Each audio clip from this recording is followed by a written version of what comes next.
La Réunion, une île d'histoire et de métissage.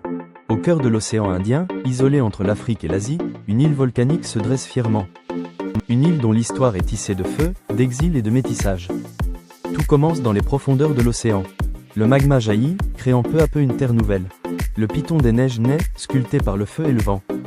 Mais pendant des millions d'années, cette île demeure inhabitée, perdue dans l'immensité bleue.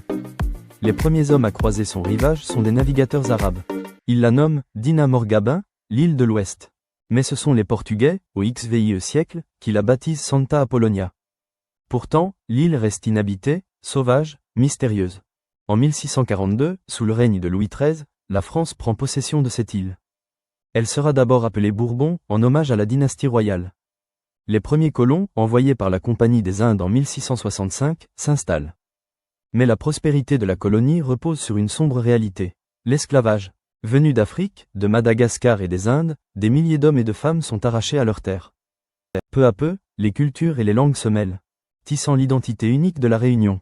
4 décembre 1848. L'histoire bascule. L'esclavage est aboli sur l'île. Près de 60 000 esclaves retrouvent leur liberté. Mais la société réunionnaise devra encore se battre pour l'égalité. Pour remplacer la main-d'œuvre servile, des milliers d'engagés indiens, chinois et africains arrivent à leur tour. Un nouveau chapitre du métissage réunionnais s'écrit, enrichissant la culture, la gastronomie et les traditions de l'île. Le 19 mars 1946, la Réunion devient un département français d'outre-mer. Une nouvelle ère commence, marquée par des progrès, mais aussi par des défis sociaux et économiques. Aujourd'hui, la Réunion est un carrefour du monde. Un lieu où l'histoire s'écrit dans les visages, les saveurs et les traditions. Une terre de mémoire et de diversité, bercée par les vagues de l'océan Indien. La Réunion, une île née du feu, façonnée par l'histoire, et vibrante de 1000 cultures.